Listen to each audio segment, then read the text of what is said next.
வணக்கம். நீங்கள் இணைந்திருப்பது அக்கினியின் தமிழ் செய்திகளுடன். முதலில் தலைப்புச் செய்திகள். ரணில் விக்ரமசிங்கவை மருத்துவமனையில் சந்திக்கவில்லை, மீண்டும் வலியுறுத்தும் பிரதமர்.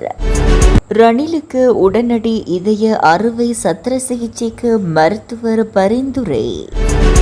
மஹிந்தவுக்கு எதிராக 14 வழக்குகள், பரபரப்பாகும் ராஜபக்ஷ குடும்பம்.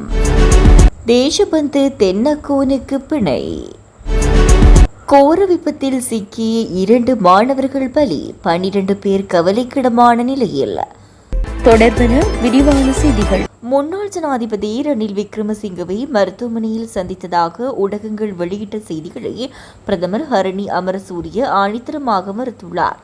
இந்த செய்திகள் ஆதாரமற்றவை என்று குறிப்பிட்ட அவர், பொறுப்பானவர்கள் அத்தகைய ஆதாரங்களை முன்வைக்க வேண்டும் என்றும் அவர் சவால் விடுத்துள்ளார்.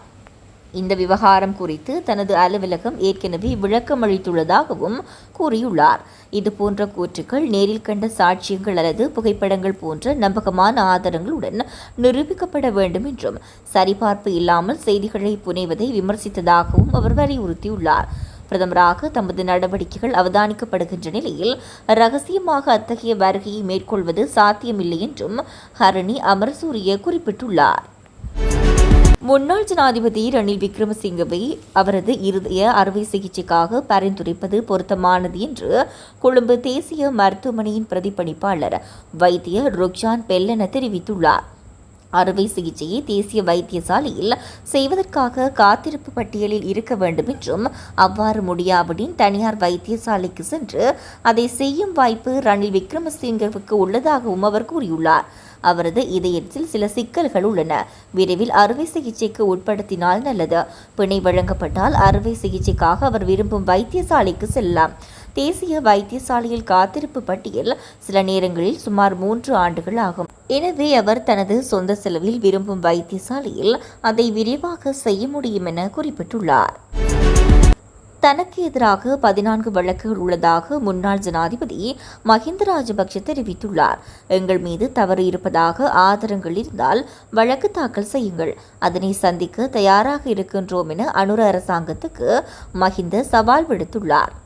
முன்னாள் ஜனாதிபதி ரணில் விக்ரமசிங்கவை கைது செய்து விளக்கமறியல் வைத்ததன் மூலம் அவரை இன்று ஹீரோவாக மாறியுள்ளனர். நாட்டில் அனைவர் மத்தியிலும் பேசப்படும் ஒரு வீரனாக ரணில் மாறியுள்ளார். அதற்காக வாய்ப்பினை இந்த அரசாங்கம் செய்து கொடுத்துள்ளதாக மஹிந்த குறிப்பிட்டுள்ளார். இதேவேளை ரணில் பிணையில் விடுவிக்கப்பட்ட நிலையில் ராஜபக்ஷ குடும்பத்தினரை பற்றிய பேச்சுக்கள் அதிகரித்துள்ளன என்பதும் குறிப்பிடத்தக்கது. 2022ஆம் ஆண்டு காலி முகத்திடலில் நடந்த கோட்டா கோகம போராட்டத்தின் மீது தாக்குதல் நடத்தியதாக சந்தேகத்தின் பேரில் விளக்கமறியலில் வைக்கப்பட்டுள்ள முன்னாள் காவல்துறை மாதிபர் தேசபந்து தென்னக்கோனை பிணையில் விடுவிக்க கொழும்பு கோட்டை நீதவான் நீதிமன்றம் உத்தரவிட்டுள்ளது.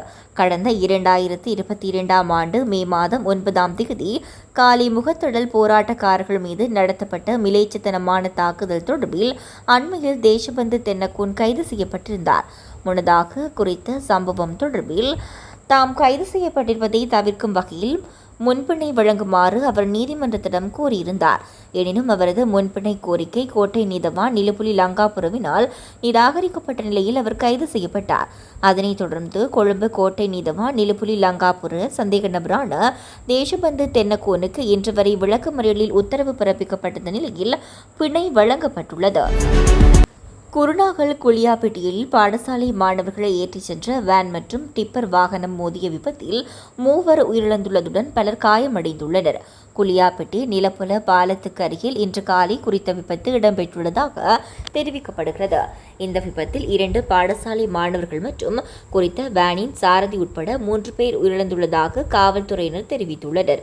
அத்துடன் இந்த விபத்தில் 13 மாணவர்கள் காயமடைந்துள்ள நிலையில் சிகிச்சைக்காக வைத்தியசாலையில் அனுமதிக்கப்பட்டுள்ளனர். விபத்து குறித்து மேலும் விசாரணைகள் நடைபெற்று வருகின்றமை குறிப்பிடத்தக்கது. தொடர்ந்து மக்களின் செய்திகளோடு இணைந்திருங்கள். வணக்கம்.